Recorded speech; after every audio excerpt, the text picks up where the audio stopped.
안녕하세요. 하루 필수 말씀 충전 하필 큐티 조정환입니다. 오늘 함께 나눌 하나님 말씀은 잠언 1장 20절에서 33절까지 말씀입니다. 네, 함께 읽으면서 묵상하시죠. 지혜가 길거리에서 부르며 광장에서 그 소리를 높이며 시끄러운 길머리에서 외치며 성문 어귀와 성 안에서 말을 전한다 라고 이렇게 지혜가 말하고 있는 걸 보게 됩니다. 이제 여성형으로 쓰여져 있는 이 지혜 여인이거든요. 지혜 여인이 공적인 자리에서 지금 말을 전하는 것을 우리가 발견하게 돼요.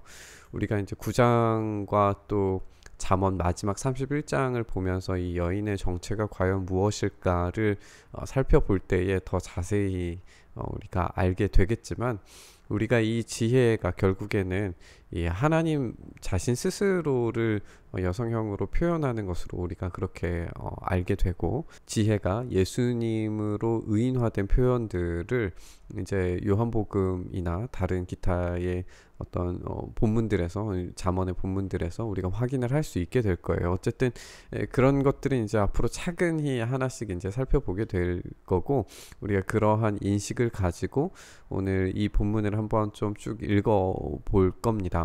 그리고 또 우리가 길머리와 성문 어귀 성안 이런 표현들은 우리가 생각을 했을 때에 이제 판결이 일어나게 되는 어떤 왕이 앉는 자리, 이런 것들을 또 생각을 하게 되거든요. 우리 다른 본문들을 살펴보면은 이 길머리 그 성문 어귀 앞에서 이제 판결의 자리가 펼쳐지고 그 마을을 다스리는 그런 사람들이 그곳에 문 어귀에 앉아서 판결을 내리는 그런 장면들을 종종 보게 되거든요. 그러니까 지혜 여인이 지금 이 길머리와 성문 어귀 성 안에서 지금 자리를 앉고 거기에서 이 목소리를 높인다고 하는 것은 이 성 사람들에게 굉장히 공적인 언어를 지금 선언하고 있다는 것을 우리가 알게 됩니다. 그때 이제 이 지혜가 하는 말을 한번 들어보죠. 22절부터 시작하는 말입니다. 어수룩한 사람들아, 언제까지 어수룩한 것을 좋아하려느냐? 비웃는 사람들아, 언제까지 비웃기를 즐기려느냐? 미련한 사람들아, 언제까지 지식을 미워하려느냐? 라고 이렇게 지금 말하면서, 너희는 내 책망, 지혜의 책망을 듣고 돌아서라. 보아라, 내가 내 영을 너희에게 보여주고 내 말을 깨닫게 해주겠다라고 이렇게 지혜가 말하고 있습니다. 그러니까 이거는 지금 이 장면들을 보더라도 언제까지 또 이 어수룩한 것, 하나님 경외하는 것을 따르지 못하고 그 길에 온전히 서지 못하고 그 지식을 미워함으로써 참된 길에 서지 못하는 어떤 그런 어리숙함, 그리고 또 긴급하게 따르지 못하는, 순종하지 못하는 그런 삶의 행태들, 이런 것들에 대한 지적이라고 볼 수 있겠죠. 그때 이제 이 지혜가 말하는 것이, 보아라, 내가 내 영을 너희에게 보여주고 내 말을 깨닫게 해주겠다, 이런 표현 자체가 굉장히 수수께끼처럼 들리지만, 그러나 이게 우리가 알다시피 이 지혜의 영, 성령님을 우리에게 보내주셨을 때에 우리가 참되게 깨닫게 되는 역사가 일어난다는 것을 우리는 알고 있죠. 우리가 신약의 빛으로 봤을 때 이것을 우리가 알 수 있습니다. 그러나 아직 이제 구약의 입장에서 조금 더 읽어보도록 하죠. 그러나 너희는 내가 불러도 들으려고 하지 않고 내가 손을 내밀어도 거들떠 보려고도 하지 않았다. 도리어 내가 내 모든 충고를 무시하며 내 책망을 받아들이지 않았다. 너희가 내 재앙을 만날 때에 내가 비웃을 것이고 너희에게 두려운 일이 닥칠 때에 내가 조롱하겠다. 그러니까 지금 기회가 있었던 거예요. 내가 불러도 들으려고 하지 않았다라고 하고 손을 내밀어도 거들떠 보려고 하지 않았다. 그러니까 불렀을 때가 있었고 손을 내밀었을 때가 있었는데, 이 미련한 자들, 어리숙한 자들은 들으려고 하지 않고 거들떠 보려고 하지 않는 거죠. 충고를 무시하고 받아들이지 않으니까 결국에는 이 재앙을 만났을 때에 그것이 내가 한 이야기다라는 이야기를 이제 비웃음과 조롱을 통해서 이제 하게 되는 겁니다. 공포가 광풍처럼 너희를 덮치고 재앙이 폭풍처럼 너희에게 밀려오고 고난과 고통이 너희에게 밀어 닥칠 것이다 라고 그렇게 이야기를 하면서, 그때야 나를 애타게 부르겠지만 나는 대답하지 않겠고 나를 애써 찾을 것이지만 나를 만나지 못할 것이다. 이게 이제 대단히 우리에게 직접적으로 적용하기에, 우리가 신약의 입장에서 우리가 복음서를, 누가복음을 읽어왔으니까 그 누가복음에 나오는 어떤 종말론적인 어떤 이야기들과 너무나도 잘 맞는 이야기처럼 들리잖아요.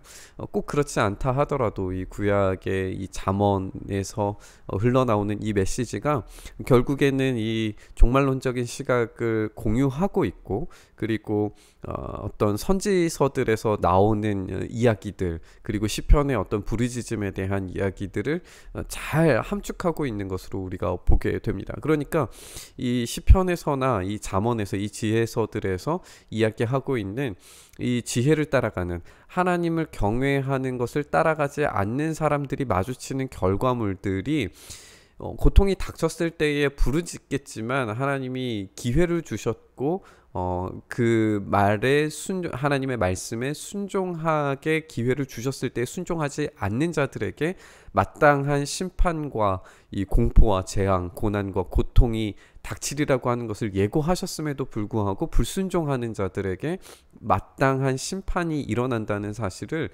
강렬하게 지금 보여주고 있습니다. 그때에 부르짖어도 대답하지 않게 되는, 찾아도 찾지 못하게 되는 상황이 벌어지게 되는 거죠. 그 시기가 오기 전에 우리는 하나님을 경외하는 길에 온전히 따라가야 된다라고 하는 굉장히 긴급하고 시급한 이런 이야기를 지금 던지고 있는 것을 우리가 보게 됩니다. 계속 한번 읽어보죠. 이것은 너희가 깨닫기를 싫어하고 주님 경외하기를 즐거워하지 않고 충고를 받아들이지 않고 책망을 업신여긴 탓이다 라고 이렇게 이야기를 합니다. 결국에 핵심은 뭐냐면 주님을 경외하기를 즐거워하지 않는 것, 이것 때문에 깨닫기 싫어하고 충고를 받아들이지 않고 책망을 업신여기게 된 거예요. 이 충고와 책망, 또 깨닫기 싫어하는 어떤 이런 마음들, 우리가 어제 함께 나눴던 것처럼 이 훈계인 거예요. 결국에 트레이닝인 거죠. 그런 훈계를 통하여서 훈련받는 것을 싫어하고 그런 순종의 삶, 하나님 앞에 온전히 나아가서 내 자신을 내려놓는 그런 삶, 여호와를 경외하는 그런 참된 길에 나아가기를 주저하고 머뭇거리는 삶, 이런 것들이 주님 경외하기를 즐거워하지 않는 인생이고, 깨닫기 싫어하고 충고를 받아들이지 않고 책망을 업신여기는 그런 삶이라는 거예요. 그리고 이런 삶이 결국에는 공포와 재앙과 고난과 고통으로, 부르짖어도 만나지 못하고 대답을 듣지 못하는 상황에 처하게 되는 이런 안타까운 상황에 처하게 되는 겁니다. 그러므로 그런 사람은 제가 한 일의 열매를 먹으며 제 꾀에 배가 부를 것이다. 어수룩한 사람은 내게 등을 돌리고 살다가 자기를 죽이고, 미련한 사람은 안일하게 살다가 자기를 멸망시키게 될 것이다. 어수룩한 사람과 미련한 사람은 여호와 경외의 지혜에게 등을 돌리고 살다가 자기를 죽이게 되고, 안일하게 살다가 자기를 멸망시키게 된다. 그러니까 반복과 확장을 지금 보여주고 있는 것을 보게 되는데, 오직 내 말을 듣는 사람, 지혜 여인의 이 말을 듣는 사람은 안심하면서 살게 되겠고, 재앙을 두려워하지 않고 평안히 살게 될 것이다 라고 지금 지혜 여인이 공적인 자리에서 선언하고 있는 것을 우리가 들었습니다. 오늘의 장면을 아무리 생각을 해봐도 이 지혜 여인의 이 선언이 복음서에서 우리 주님께서 던지셨던 그 메시지를 그대로 반복하고 있는 것처럼 들리는 것 같습니다. 예수님께서 그렇게 공적인 자리에서 선언하셨고, 그렇게 말씀하셨고, 제자들이 그것을 들었음에도 불구하고 제대로 깨닫지 못했을 때에, 그들에게 고통과 고난이 찾아왔을 때에 넘어지고 실수하게 된 것을 보게 돼요. 그러나 사도행전으로 갔을 때에 그들이 오히려 성령을 받고 난 이후에 공적인 자리에서 그 주님의 복음을 담대하게 선언하게 되는 것을 우리가 보게 되잖아요. 그리고 그 장면 자체가 굉장히 긴급하고 시급하게 복음이 전 세계를 향해서 뻗어나가는 그런 장면을 보여준단 말이죠. 그러니까 지혜 여인이 말하고 있는 하나님 경외의 그 삶을 살아갔을 때에 어떠한 공포와 좌절과 두려움이 그들을 엄습하는 게 아니라 이 지혜의 영 성령님으로 말미암아서 그들이 담대함을 가지고 복음을 선언하고 그런 삶을 살아내고 십자가의 길, 또 순종의 길, 굉장히 긴급하고 곧바로 순종해야 되는 그런 훈련과 만들어짐, 그리고 자기를 제대로 찾게 되고 성령님의 능력으로 말미암아서 능력 있는 삶을 살아가게 되는 삶을 살아내게 되는 것을 우리가 본단 말이에요. 그렇게 봤을 때 오늘 이 지혜 여인의 이 선언은 우리가 앞으로 계속 이제 이런 이야기들의 반복이 되겠지만 지혜 여인이 등장하는 이 지혜의 언어들은 분명히 우리 예수님의 말씀처럼 우리가 들리고 그것을 들어야 합니다. 우리가 반복되는 역사 속에서 우리 발견하게 되는 것은 이 지혜의 말씀, 이 시급한 여호와 경외를 살아내지 못한 사람들이 마주친 재앙과 같은 결과물들입니다. 이스라엘은 이 왕조 시대 가운데에서 이 지혜의 말씀을 들어야 했고 순종해야 했고 하나님 앞으로 돌아와야 했지만 돌이켜야 됐지만 그 모든 기회들을 잃어버리고 결국에는 종국에는 나라 자체가 멸망하게 되는 결과물을 얻게 되었어요. 그리고 이스라엘 사람들은 예수님의 그 선언을 듣고 난 다음에 회심하고 예수님께로 돌아와야 됐지만 오히려 예수님을 십자가에 못 박음으로 말미암아서 성전이 무너져 내리는 것을 그들 스스로가 경험을 했단 말이죠. 교회도 결국에는 마찬가지가 될 겁니다. 이 마지막 시대, 종말의 시대라고 이야기하는 지금 시대에 과연 이 지혜의 말씀에 따라서 긴급하고 시급하게 여호와 경외의 길로 나아갈 사람들이 과연 누구인가? 그것을 주저하지 않고 지금 곧장 곧바로 긴급하고 시급하게 제자의 길로 걸어갈 사람이 누구인가? 우리가 한번 이 말씀 묵상해 봤으면 좋겠습니다.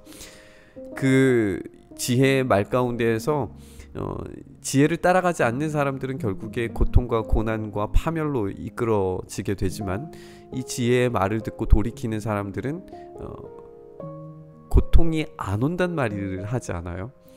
고통이 오겠지만 두려워하지 않는다라고 그렇게 이야기를 합니다. 왜냐하면 우리는 최종적인 종말에 그 하나님의 전쟁과 같은 용사의 하나님께서 그 모든 문제를 일거에 해결하실 거라는 것을 여호와를 경외하는 자들은 분명히 알고 있기 때문에 그렇습니다.